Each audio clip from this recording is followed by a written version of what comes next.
a comenzar con estas charlas por la conmemoración de los 500 años del primer registro de la existencia de Agawam. Ya existía con los dos especialistas en la materia. ¿Con quién empezamos? Contigo. Entonces vamos a empezar con este tema de la génesis de la evangelización en el pueblo de Agawam, Michoacán, con el historiador, ¿verdad?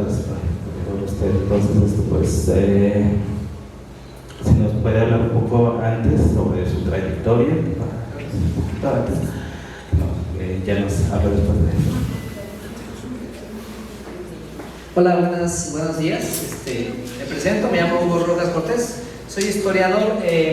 Mi trayectoria, pues bueno, estamos dentro de un grupo llamado Michoacán Tarascón, somos muchos historiadores en ese grupo y pues nos surgió la inquietud pues de preguntarnos por el estado de Michoacán, ¿no? O sea, cuál es su historia, qué pueblos originarios hay, cómo nos constituimos como sociedad, qué somos, ¿no? Entonces,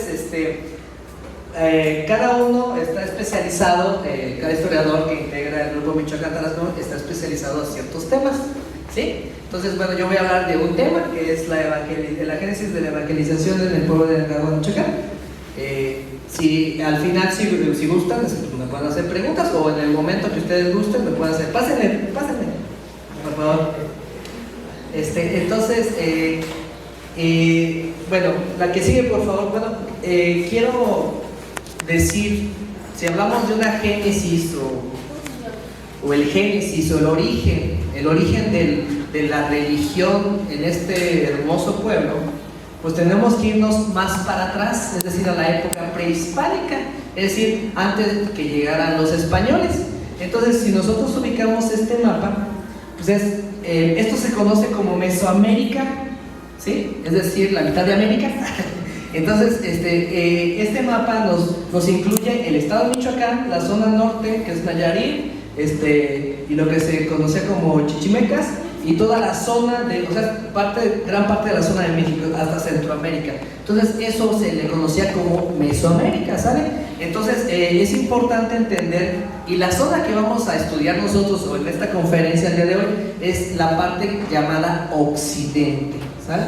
Que es donde estamos inmersos el estado de Michoacán, el estado de Jalisco, el estado de Nayarit, el estado de Colima, parte de Guanajuato, ¿sí? Entonces esa parte vamos a nosotros a verla. La que sigue, por favor. Bueno, aquí tenemos un mapa. No sé si han escuchado ustedes del Cazonsi o el gobernante purépecha o del pueblo purépecha. Se le llamaba Cazonsi o Calzonsi también. Entonces puede ser una variación lingüística, pero es la misma persona. Y entonces aquí hicieron este mapa en el siglo XVII, es decir, en 1600 más adelante, y para ubicar el territorio que abarcaba el imperio purépecha, ¿sale?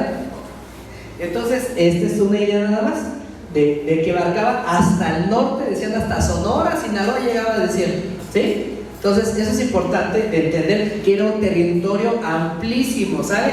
El imperio Tarasco o purépecha, ¿sí? La que sigue, por favor.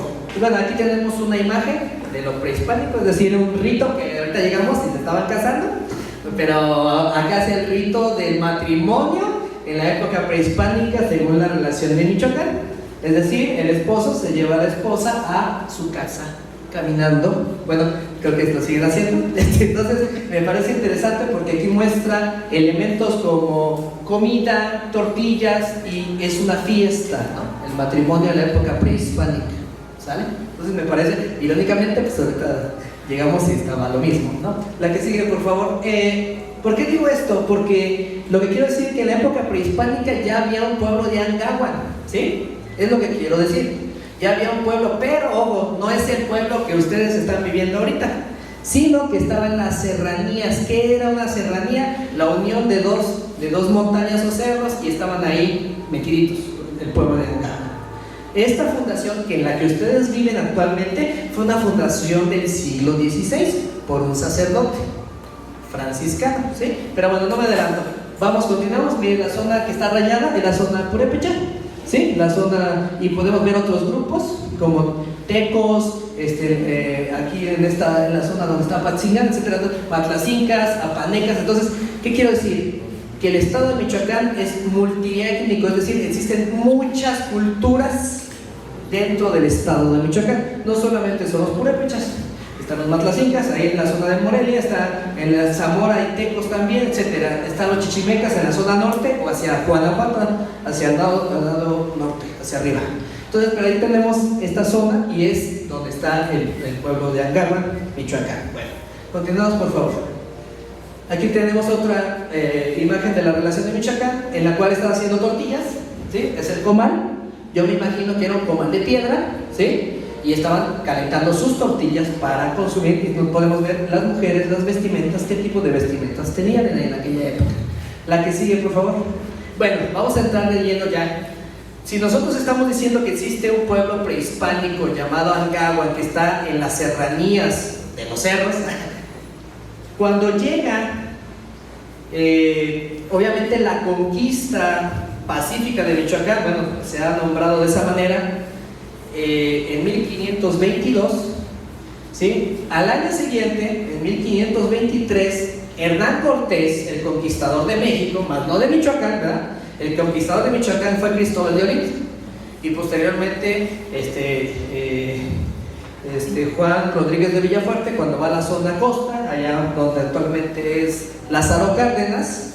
Entonces el ejército que manda Cristóbal de Olid, pues bueno, vienen a ver qué riquezas hay en estos espacios, ¿no?, geográficos o de territorio. Entonces mandan a Antonio de Carabajal, bueno, el documento dice Carabajal, pero es Carvajal, y nos dice que existe un pueblo llamado Anguagua. La primera vez que se le nombra el nombre Angagua, ¿sí?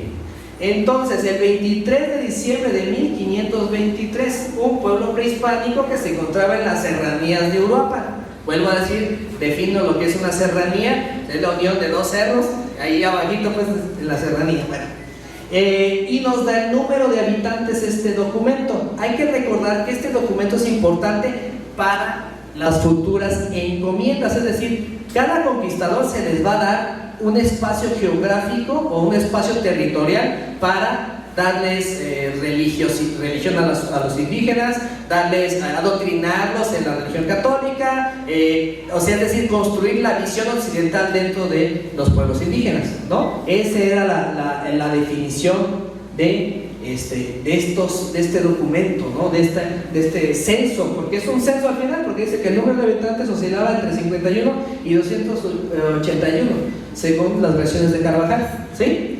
Entonces había, si son 51 casas, significa que eran 200 personas. Si son 281 casas, significa que eran 500 personas, ¿sí? Es nada más un aproximado, por decirlo. Entonces, ¿quién da la información? Lo da un indígena de Uruapan llamado Ornaco, ¿sí? Él dice el número 51 y Carvajal dice no son 51, son 281 casas. Fíjense qué curioso, ¿no? El español aumenta el número y el indígena nos da un número inferior, el gobernante de Uruapan. Bueno, la que sigue, por favor. Se divide el territorio en encomiendas. ¿Qué es una encomienda? Es un territorio que se le da al español. ¿Para qué? Para adoctrinar, para pedir tributo a los indígenas. Eso es una encomienda, por darlo una sencilla definición. Entonces, ¿a quién se le da la encomienda de Uruapan y Cirosto? Pues al señor Francisco de Villegas o Francisco Villegas, ¿sí? El 25 de agosto de 1524.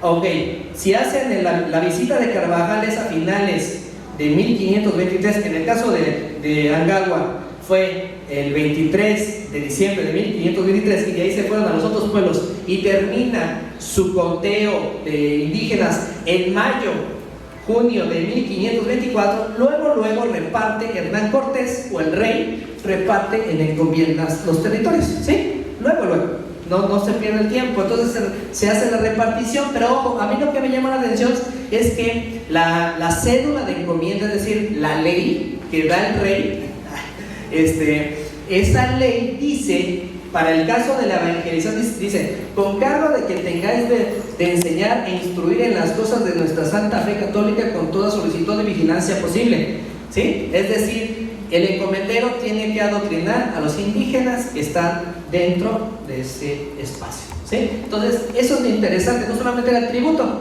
¿sí? O la explotación hacia los indígenas, ¿sí? O la esclavitud de los indígenas, si queremos llamarlo así, no, sino que también tenían que adoctrinarlos. ¿Para qué? Para que dejaran sus pensamientos idolátricos, no se llaman así, sus pensamientos politeístas, ¿no? Que creyeran solo en un único Dios, etc. La que sigue, por favor.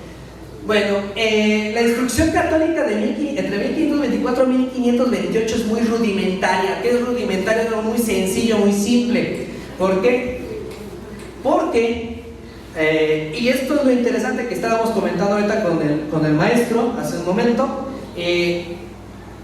llega el clero secular aquí. ¿Qué es el clero secular? Es el presbítero, el sacerdote, llegan a Cirosto, ¿sale? Entonces, pero ojo, en esa temporalidad también llegan a Uruapan los franciscanos, que se le conoce como clero regular, ¿sí? Entonces, una cosa es el clero secular, que es representado por los sacerdotes diocesanos, y otra cosa el clero regular, que es representado por las órdenes religiosas, ¿sale? Entonces, ojo, aquí está lo interesante. Angahuan es una visita. ¿Qué es una visita? Pues vienen ya sean los religiosos o ya sea el sacerdote, párroco o presbítero, vienen a oficiar misa, o cada 8 días o cada 15 días, aquí en Angahuan. Por eso hablo de esta evangelización rudimentaria de 4 años, ¿sí?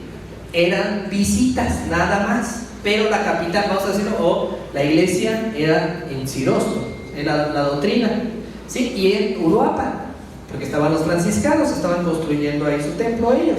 Entonces, y era una visita a Angahuan. Por eso, si ustedes ven el hospital, lo vamos a ver ahorita, pero tiene una forma o sea, que era una visita de los franciscanos. Tienen ahí su cordón, ¿sí? Ahí está en la fachada. Bueno, entonces, ojo, el clérigo no vive aquí, ¿sí? O sea, o viene de Cirosto o viene de Europa. Nada más es la visita, celebra la misa. Ojo, es en latín, la misa es en latín en aquella época. Entonces, todavía, excepto los franciscanos que van aprendiendo la lengua de Michoacán, en la lengua purépecha, ellos empiezan ya a meter, pero es en latín, ¿sale? Sigues hasta el siglo XX, es cuando se habla en español ya la misa, ¿no? Bueno, continuamos, por favor. Perdón, regresa, nada más tú. Bueno, ¿cómo se hacían las iglesias? Eran de materiales poco durables, ¿no? Eran de madera, eran de materiales poco durables en un principio, ¿sí? Ya después vamos a ver cómo se va haciendo ya de cantera o de piedra. Continuamos, por favor. Bueno, entre 1528 y 1530 empiezan ya las visitas franciscanas, ¿vale? Como tal, gracias al beneplácito de Villegas. ¿Cómo construían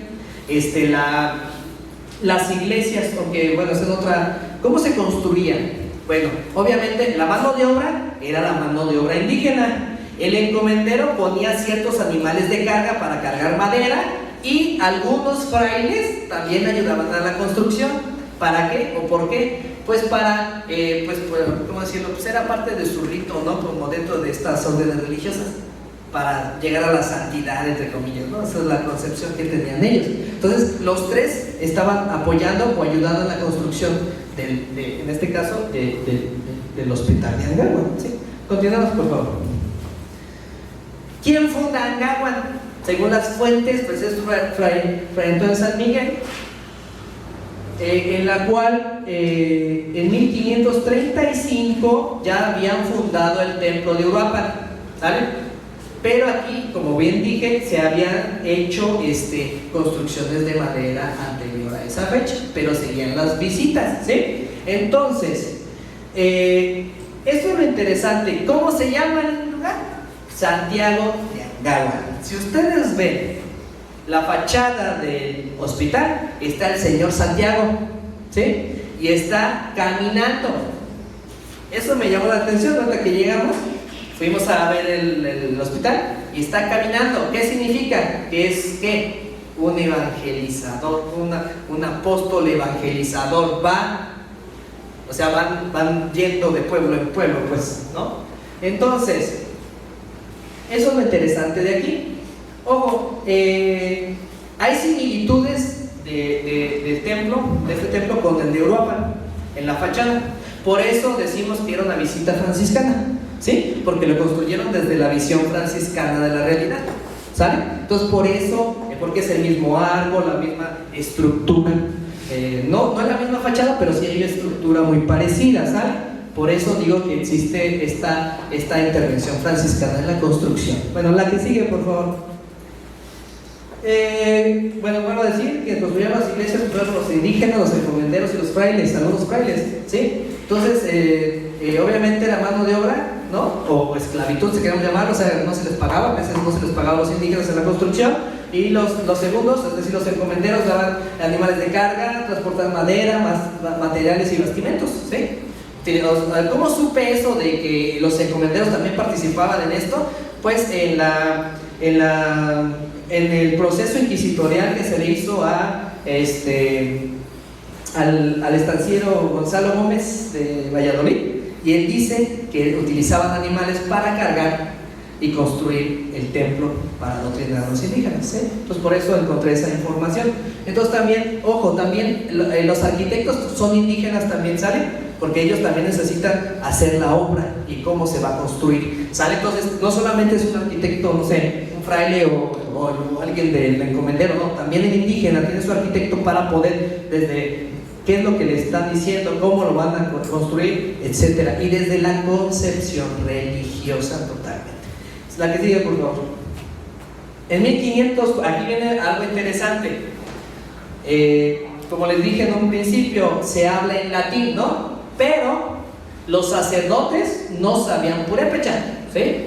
Entonces, en 1540 se funda el Colegio San Nicolás por parte de Vasco de Quiroga, y esta institución educativa es importantísima. ¿Para qué? Para que el clero secular, es decir, los sacerdotes, aprendan purépecha y así transmitir la doctrina en lengua originaria, ¿sí? Entonces, eso es lo más interesante e importante que se tiene que ver aquí. El Colegio San Nicolás sirve para que estos sacerdotes criollos o incluso españoles sepan la lengua y poder transmitirla, el conocimiento católico o la religión católica. Eso es lo más interesante aquí. Entonces, ¿qué quiere decir? Se crea un clero criollo, o sea, es decir, descendientes de los conquistadores ya. O sea, ya no son los conquistadores los que están evangelizando, no, es un clero criollo que aprendiera las lenguas nativas para la evangelización. O sea, la que sigue, por favor.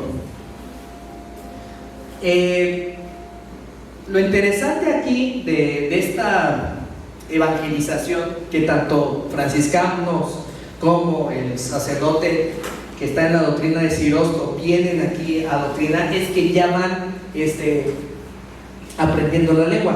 Por ejemplo, en el templo franciscano de Uruapan existe entre 3 y 4 religiosos. Yo me encontré en otras fuentes que dice que dos de los religiosos, no dan los nombres, pero 2 de los religiosos saben la lengua purépecha y los otros 2 no. Los otros 2 solamente hablan castellano. Eso es importante. Entonces, los otros 2 solamente es para pueblos españoles y los otros son para los pueblos indígenas, ¿sí? Eso se me parece muy interesante. Bueno, la que sigue, por favor.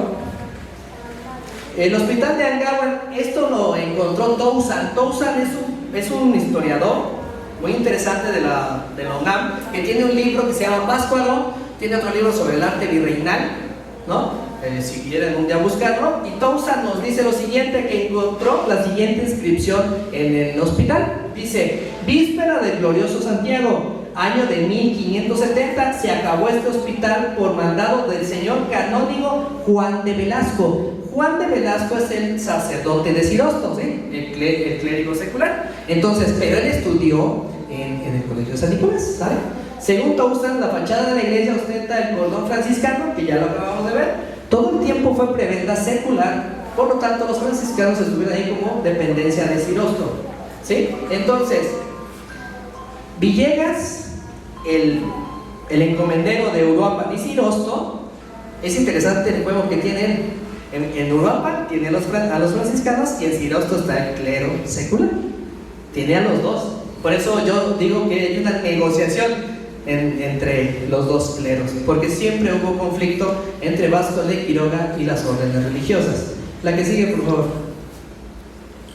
Pero ¿quién fue Juan de Velasco? El sacerdote que está en esa inscripción en nuestro hospital. Nacido en la Nueva España, estudió en el colegio de San Nicolás, fue muy cercano a Vasco de Quiroga, a tal grado que en su testamento aparece como uno de los ejecutores de su última voluntad. Interesantísimo. Le dieron la canonigia de Cirosto, es decir, en la doctrina, vamos a decir la sede parroquial, pues, por decirlo ya actualmente, ¿no? En 1563 fue miembro del cabildo de la catedral en Pátzcuaro. Excelente lengua tarasca y mexicana. Fíjense, sabían la lengua purépecha o tarasca y la mexicana o náhuatl. Para 1580 ya había fallecido Juan de Velasco y quedó en sede vacante tanto el cabildo como la doctrina de Cirosto. Para 1580. La que sigue, por favor. Bueno, ¿qué pasa a nivel diocesano? El tercer obispo de Michoacán, llamado Juan de Medina Rincón, de 1574 a 1588 fue obispo. Le dio la doctrina de Cirosto a los clérigos agustinos. Fíjense, metieron, ya no son los franciscanos ni el clero secular, sino van a ser los agustinos. ¿Por qué? Porque se estaba constituyendo la provincia agustina en esa época y se le dan capillas, visitas, doctrinas a la orden religiosa de los agustinos, ¿sale? Para poder que en un futuro muy cercano, en este caso noviembre de 1603, se tiene registro que en Cirosto hay dos religiosos. En 1605 se funda la provincia agustiniana de San Nicolás de Tolentino, ¿sí? Entonces, tenemos dos religiosos, uno llamado Diego de la Fuente, muy buena lengua tarasca, purépecha, y Juan Enríquez, que fue predicador de españoles. Volvemos con lo mismo, hay religiosos tanto para los pueblos indígenas como para los pueblos españoles. Entonces, si nosotros vemos ese proceso, y lo comentamos ahorita con el maestro, voy a dar un ejemplo. Hace unas semanas vimos una conferencia en la cual nos hablaba de los conflictos entre Vasco de Quiroga, representante del clero secular, con las órdenes religiosas, en este caso la franciscana, aquí en Pátzcuaro. Bueno, había un conflicto y aquí, con esta conferencia que estoy dando, estamos viendo una negociación en esta zona de Ancagua, y lo que es Cirosto y lo que es Uruapan, ¿sabe? Entonces no hubo conflicto de intereses, pues. Y si nosotros vemos, el tercer obispo, Juan de Medina y Rincón, les entrega a los agustinos el hospital de Ancagua. Ahorita vamos a hablar del hospital. La que sigue, por favor. Lo que acabo de decir, se puede observar que Ancagua fue un centro neurálgico y armonioso entre el clero regular y el clero secular en todo el siglo XVI.